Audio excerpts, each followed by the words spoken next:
Hi there traders, this is Steve Miley, the market chartist for FX Explained, and now we're going to have another one of our regular weekly macro watch updates for the week commencing the 24th of August 2020. Fed minutes leave markets mixed.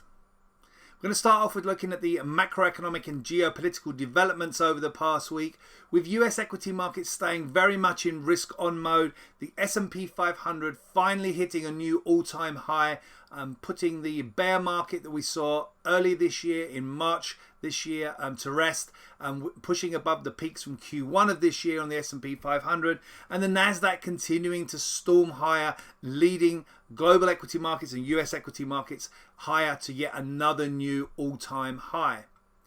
However, we also had the FOMC minutes on Wednesday of this week, and they produced mixed reactions from markets. So although equity markets stayed strong, we're getting kind of differing signals from elsewhere across financial market assets, which we'll discuss and look at a little later. Markets are still caught between improving economic data. We had UK inflation and retail sales data this week beating expectations. European flash PMI data from market were mixed but mostly better than consensus. And US jobless claims data, though, was slightly disappointing on Thursday. On the other hand, we've got global COVID-19 ongoing concerns, particularly with second wave in Europe and also in parts of Asia. And the standout there is going to be Australia. And again, we'll look at that shortly. So we're seeing pockets of improvement, though, in the US. Some US states seeing falling numbers of COVID-19 cases compared to previous. Also, not as high number of hospitalizations and also numbers of deaths.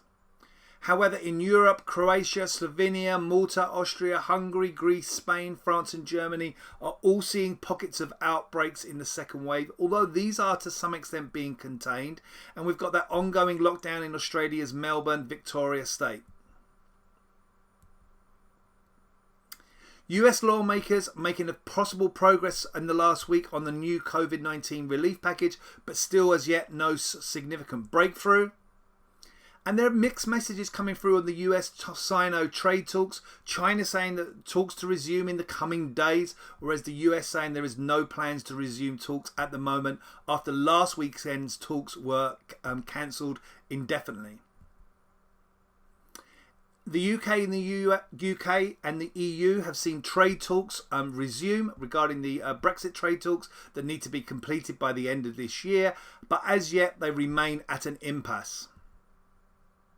So let's take a look at the global financial market developments over the past week.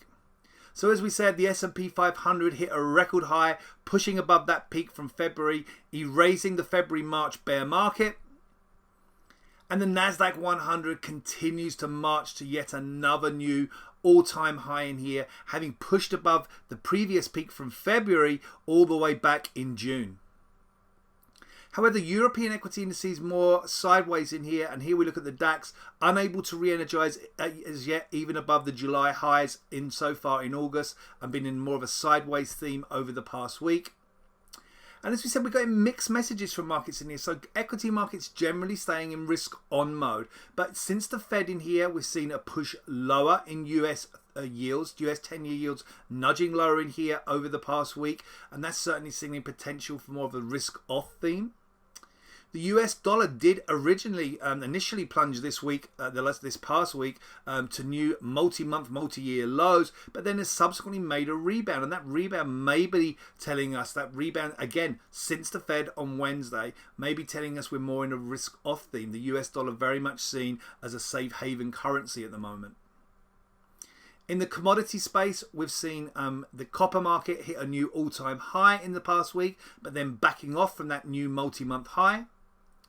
Gold has been very indecisive and erratic since the US dollar has also been in that theme in here. And since the early August peak was put in for gold, the market has been more in a sideways, erratic consolidation theme. And oil remains sideways, solid but cautious, just grinding to sideways in here, not giving up any support, but then equally not wanting to push too much higher in here at the moment. So let's take a look at the week ahead, the week commencing the 24th of August 2020.